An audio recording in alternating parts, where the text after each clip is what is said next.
ಒಂದು ವರ್ಷದಲ್ಲಿ ಏನೇನೆಲ್ಲ ಚೇಂಜಸ್ ಆಗುತ್ತಲ್ವಾ, ಎಷ್ಟೋ ಅಪ್ಸ್ ಅಂಡ್ ಡೌನ್ಸ್ಗಳಿರುತ್ತೆ, ಎಷ್ಟೋ ವಿಷಯಗಳ ಕಲಿಯೋದಿರುತ್ತೆ.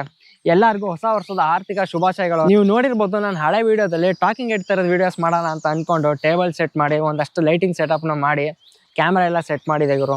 ಮಾಡಿದ್ದು ಕೆಲವು ಶಾರ್ಟ್ಸ್ ಮತ್ತು 2 ಲಾಂಗ್ ಫಾರ್ಮ್ಯಾಟ್ ವಿಡಿಯೋಸ್. ಅಷ್ಟಕ್ಕೆ ನನಗೆ ಯಾಕೋ ಇಂಡೋರು ಬೋರ್ ಆಗಿಬಿಡ್ತು. ಔಟ್ಡೋರಲ್ಲಿ ಶೂಟ್ ಮಾಡೋಣ ಅಂತ ಬಂದಿದ್ದೀನಿ. Let's go.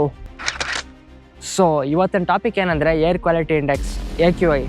ನೀವು ನಿಮ್ಮ ಮನೆಯಿಂದ ಆಚೆ ಬಂದ ತಕ್ಷಣ ನೋಟಿಸ್ ಮಾಡ್ಬೋದು. ಅಟ್ಲೀಸ್ಟ್ ನಾನು ನೋಟಿಸ್ ಮಾಡಿದ್ದೀನಿ. ಫಸ್ಟ್ ಹೆಂಗೆ ಫೀಲ್ ಆಗ್ತಾಯಿತ್ತು, ಇವಾಗ ಹೆಂಗೆ ಫೀಲ್ ಆಗ್ತಾ ಇದೆ ಅಂತ. ತುಂಬ ಹಾಳಾಗಿದೆ ಅನ್ನೋ ಥರ ಅಲ್ಲ, ಬಟ್ ನಾನು ನೋಟಿಸ್ ಮಾಡಿದ್ದೀನಿ. ಇಲ್ಲೇ ಹಿಂಗಂದರೆ ಇನ್ನು ಡೆಲ್ಲಿಲಿ ಹಾರಿಬಲ್ ಬ್ರೋ. AQI 750+ ರೆಕಾರ್ಡ್ ಮಾಡಿದೆ. ಏರ್ ಕ್ವಾಲಿಟಿ ಇಂಡೆಕ್ಸ್ನ ಹೇಗೆ ಮೆಜರ್ ಮಾಡ್ತಾರೆ ಅಂತ ಒಂದು ಕಾಂಟ್ಯಾಕ್ಟ್ ಕೊಡ್ತೀನಿ, ನಿಮಗೆ ಗೊತ್ತಾಗುತ್ತೆ ಏನಕ್ಕೆ 750+ ಜಾಸ್ತಿ ಅಂತ. 0 to 50 good, 51 to 100 satisfactory, 101 to 200 moderate, 201 to 300 poor, 301 to 400 very poor, 400 to 500 severe. ಈಗ ನೀವು ಯೋಚನೆ ಮಾಡಿ, ಡೆಲ್ಲಿಲಿ 750+ ಹೋಗಿದೆ ಅಂತಂದ್ರೆ ಸಿಚುಯೇಷನ್ ಯಾವ ಲೆವೆಲ್ ಹಾಳಾಗಿದೆ ಅಂತ. ರೀಸೆಂಟ್ ಆಗಿ ಒಂದು ಸರ್ವೆ ಪ್ರಕಾರ top 100 air polluted cities in the world ಅಲ್ಲಿ 95 ಸಿಟೀಸ್ ಇಂಡಿಯಾದ ಇದೆ.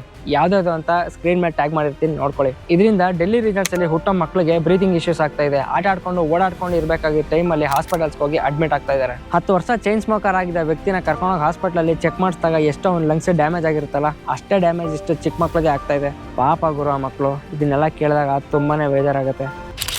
ಈಗ ಒಂದಷ್ಟು ಕ್ವಶನ್ಸ್ನ ಪಿಕ್ ಮಾಡಿದ್ದೀನಿ. ನನಗೆ ಗೊತ್ತಿರೋ, ನನಗೆ ತಿಳಿದಿರೋ ರೀತಿಯಲ್ಲಿ ಎಕ್ಸ್ಪ್ಲೈನ್ ಮಾಡೋಕ್ಕೆ ಟ್ರೈ ಮಾಡ್ತೀನಿ, ಅರ್ಥ ಮಾಡ್ಕೊಳ್ಳಿ. ನಂಬರ್ 1, ಏರ್ ಕ್ವಾಲಿಟಿ ಇಂಡೆಕ್ಸ್ ಅಂದರೆ ಏನು, ಅದ್ರ ಬಗ್ಗೆ ಏನಕ್ಕೆ ಸೋಷಿಯಲ್ ಮೀಡಿಯಾದಲ್ಲಿ ಜಾಸ್ತಿ ಇತ್ತೀಚಿನ ದಿನಗಳಲ್ಲಿ ಮಾತಾಡ್ತಾ ಇದ್ದಾರೆ ಅಂದ್ಕೊಳ್ಳಿ. ಏರ್ ಕ್ವಾಲಿಟಿ ಇಂಡೆಕ್ಸ್ ಒಂದು ಥರ್ಮೋಮೀಟರ್ ಥರ.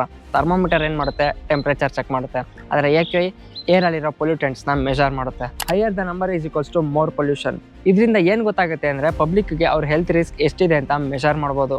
ಸಡನ್ ಆಗಿ ಸೋಷಿಯಲ್ ಮೀಡಿಯಾದಲ್ಲಿ ಇದ್ರ ಬಗ್ಗೆ ಡಿಸ್ಕಷನ್ ಸ್ಟಾರ್ಟ್ ಆಗೋದಕ್ಕೆ ಎಸ್ಪೆಷಲಿ 3 ರೀಸನ್ಸ್ ಇದೆ. Number 1, airpocalypse season. ಅಂದರೆ ಇಂಡಿಯಾದಲ್ಲಿ ಎಸ್ಪೆಷಲಿ ನಾರ್ತ್ ಇಂಡಿಯಾ ಕಡೆ ವಿಂಟರ್ ಸೀಸನಲ್ಲಿ ಕೋಲ್ಡ್ ಏರು ಪೊಲ್ಯೂಟೆಂಟ್ಸ್ನ ಟ್ರ್ಯಾಪ್ ಮಾಡಿ ಗ್ರೌಂಡ್ ಲೆವೆಲ್ಸ್ಗೆ ಹತ್ರ ತಗೊಂಡ್ಬಿಡುತ್ತೆ. It leads to visible smog. ಮತ್ತು AQI ಆರಾಮ್ಸೆ 450+ ಸರ್ಪಾಸ್ ಮಾಡುತ್ತೆ. Number 2, new global ranking, IQ air world air quality report. ಇದೆಲ್ಲ ಪ್ರತಿ ಇಯರು ರಿಲೀಸ್ ಆಗ್ತಾ ಇರುತ್ತೆ. ಯಾವಾಗಲೂ ಇಂಡಿಯಾ ಹೆಡ್ಲೈನ್ಸ್ ಅಲ್ಲಿರೋದು, ಆದರೆ ಈಗ ಟ್ರಿಗರ್ ಆಗಿ ಮೀಡಿಯಾ ಡಿಬೇಟ್ಸ್ಗೆ, ಪಬ್ಲಿಕ್ ಆಂಗ್ಸೈಟಿಗೆ ಗುರಿಯಾಗಿದ್ದಾರೆ ಅಷ್ಟೇ. Number 3, post Covid awareness. ಜನಗಳು ಪ್ಯಾಂಡಮಿಕ್ ಆದಮೇಲೆ ಅವರ ಹೆಲ್ತ್ ಬಗ್ಗೆ ಕಾನ್ಸಂಟ್ರೇಟ್ ಮಾಡೋಕ್ಕೆ ಜಾಸ್ತಿ ಮಾಡಿದ್ದಾರೆ. ಮತ್ತು ಮೇಜರ್ ಆಗಿ ಥ್ರೆಟ್ ಕಾಡ್ತಾ ಇರೋದು ಅಂತಂದರೆ PM 2.5. PM 2.5 ಅಂದರೆ ಏನು ಅಂತ ಮುಂದೆ ಎಕ್ಸ್ಪ್ಲೇನ್ ಮಾಡ್ತೀನಿ.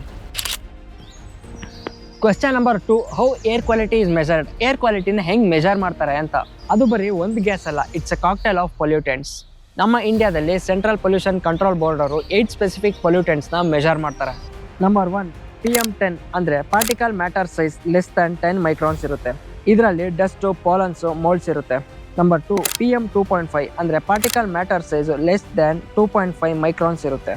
ಇದರಲ್ಲಿ ಕಂಬಷನ್ ಪಾರ್ಟಿಕಲ್ಸು ಮತ್ತು metals most dangerous. Number 3, NO2 nitrogen dioxide. ವೆಹಿಕಲ್ಸಿಂದ ರಿಲೀಸ್ ಆಗುತ್ತಲ್ಲ ಅದೇ ಗ್ಯಾಸು. Number 4, sulphur dioxide. ಇದು ಬರ್ನಿಂಗ್ ಆಫ್ ಕೋಲ್ ಮತ್ತು ಇಂಡಸ್ಟ್ರಿಯಲ್ ಫ್ಯೂಲಿಂದ ಉತ್ಪತ್ತಿ ಆಗುತ್ತೆ. Number 5, carbon monoxide. Number 6, ozone. Number 7, ammonia. Number 8, TB lead ಇಂದ ಬರುತ್ತೆ. ಈಗ AQI ಕ್ಯಾಲ್ಕುಲೇಷನ್ ಮೆಥಡ್ ಬರೋಣ. ಇದ್ರ ಹೆಸರು ವೀಕೆಸ್ಟ್ ಲಿಂಕ್ ರೂಲ್ ಅಂತ. ಇದ್ರ ಪ್ರಕಾರ ಮೇಲ್ಗಡೆ ಹೇಳಿದ 8 ಪೊಲ್ಯೂಟೆಂಟ್ಸ್ ಅಲ್ಲಿ 7 ಪೊಲ್ಯೂಟೆಂಟ್ಸ್ ಏನಾದರೂ ಗುಡ್ ಕ್ಯಾಟಗರಿಗೆ ಬಂದು ಒಂದೇ ಒಂದು ಮಾತ್ರ ಸಿವಿಯರ್ ಕ್ಯಾಟಗರಿಗೆ ಬಂದರೆ ಆ ಇಡೀ ಸಿಟಿನ AQI ಸಿವಿಯರ್ ಅಂತ ರಿಪೋರ್ಟ್ ಆಗುತ್ತೆ. Question number 3, what AQI is consider as safe for human beings. ಯಾವ AQI ಹ್ಯೂಮನ್ ಬೀಯಿಂಗ್ಸ್ಗೆ ಸೇಫ್? ಆ್ಯಕ್ಚುಲಿ ಇದು ಸ್ವಲ್ಪ ಡಿಫ್ರೆನ್ಸಸ್ನ ಕ್ರಿಯೇಟ್ ಮಾಡೋ ಕ್ವೆಶ್ಚನ್. ಯಾಕಂದರೆ there is a massive difference between officially accepted and medically safe. ಇಂಡಿಯಾದ central pollution control ಬೋರ್ಡ್ನ ಪ್ರಕಾರ standard AQI 0 to 50 ಇರುತ್ತೆ. ಆದರೆ WHO ಇದನ್ನು ಫಾಲೋನೇ ಮಾಡಲ್ಲ. ಅವ್ರು ಫಾಲೋ ಮಾಡೋದು ರಾ ಪಾರ್ಟಿಕಲ್ಸ್ನ ಕಾನ್ಸಂಟ್ರೇಷನ್ ಪ್ರಕಾರ. WHO safe limit 5 microns per cubic metre. ಇಂಡಿಯಾದ ಮೋಸ್ಟ್ ಸಿಟೀಸಲ್ಲಿ 40 to 80 microns per cubic metre ಇದೆ.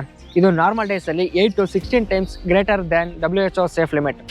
ಕ್ವಶ್ಚನ್ ನಂಬರ್ 4, ಈ ಥರ ಜಾಸ್ತಿ ಪೊಲ್ಯೂಷನ್ ಇರೋ ಸಿಟಿಲಿ ಉಸಿರಾಡಿದ್ರೆ ಸಿಗರೇಟ್ ಸೇದೋದಕ್ಕೆ ಸಮಾನ? ಶಾರ್ಟ್ ಆಗಿ ಹೇಳಬೇಕು ಅಂದರೆ ಎಸ್, ಹೌದು. ಇದಕ್ಕೆ ಸೈನ್ಸ್ ಕೂಡ ಸಪೋರ್ಟ್ ಮಾಡುತ್ತೆ. ಬರ್ಕ್ಲಿ ಅರ್ಥನ್ ಆರ್ಗನೈಸೇಷನ್ ಅವರು ಪೊಲ್ಯೂಷನ್ನ ಕ್ಯಾಲ್ಕುಲೇಟ್ ಮಾಡಬೇಕು ಅಂತ ಒಂದು ಕ್ಯಾಲ್ಕುಲೇಷನ್ ಮೆಥಡ್ಸ್ನ ಡೆವಲಪ್ ಮಾಡಿದ್ದಾರೆ. ಇದ್ರ ಕ್ಯಾಲ್ಕುಲೇಷನ್ಸ್ ಈ ಥರ ಇದೆ. ಒಂದು ಸಿಗರೇಟ್ಗೆ approximately 22 microns per cubic metre of PM 2.5.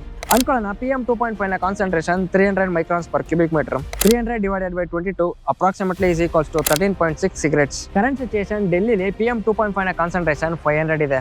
ಇದರಿಂದ 22ರಿಂದ 24 ಸಿಗರೇಟ್ಸ್ ಆಗುತ್ತೆ. ಈ ಥರ ಲಾಂಗ್ ಟರ್ಮ್ ಏರ್ ಪೊಲ್ಯೂಷನ್ ಇಂದ ನಿಮ್ಮ ಲಂಗ್ಸ್ ಬಿಟ್ಟು ಬೇರೆ ಬೇರೆ ಆರ್ಗನ್ಸ್ ಎಫೆಕ್ಟ್ ಆಗುತ್ತಾ?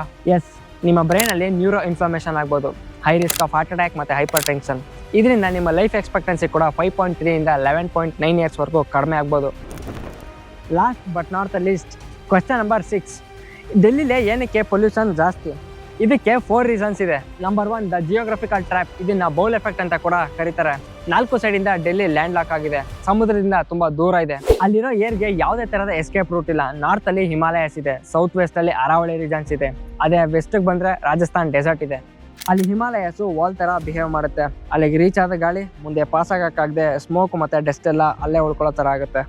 Number 2, the weather lock. Temperature inverse ಆಗುತ್ತೆ. ನಾರ್ಮಲ್ ಟೈಮಲ್ಲಿ ಬಿಸಿ ಗಾಳಿ ಅಂದ್ರೆ ವಾರ್ಮ್ ಏರ್ ಪೊಲ್ಯೂಟೆಂಟ್ಸ್ನೆಲ್ಲ ಭೂಮಿಯ ಸರ್ಫೇಸ್ ಇಂದ ಮೇಲ್ಗಡೆ ತಗೊಂಡೋಗುತ್ತೆ. ಅದೇ ಕೋಲ್ಡ್ ಸೀಸನ್ ಅಲ್ಲಿ ರಿವರ್ಸ್ ಆಗುತ್ತೆ. ಡೆಲ್ಲಿಲಿ ವಿಂಡ್ ಸ್ಪೀಡ್ ಕೂಡ ತುಂಬಾನೇ ಕಡಿಮೆ ಇರುತ್ತೆ. ಕೆಲವೊಂದ್ಸರಿ 0 km/h ರೀಚ್ ಆಗ್ಬಿಡುತ್ತೆ. Number 3, stubble burning. ಅಂದ್ರೆ ರೈತರು, ಎಸ್ಪೆಷಲಿ ಹರಿಯಾಣ ಮತ್ತೆ ಪಂಜಾಬ್ನ ರೈತರು ತಮ್ಮ ಹೊಲಗಳಲ್ಲಿ ಉಳಿದಿರೋ ವೇಸ್ಟ್ಗೆ ಮತ್ತೆ ಒಣ ಹುಲ್ಗೆ ಬೆಂಕಿ ಹಚ್ಬಿಡ್ತಾರೆ. ಆಮೇಲೆ wind direction north west side ಅಂದ್ರೆ ಪಂಜಾಬ್ ಮತ್ತೆ ಹರಿಯಾಣ ಸೈಡ್ ಇಂದ ಡೆಲ್ಲಿ ಕಡೆ ಬೀಸೋದು.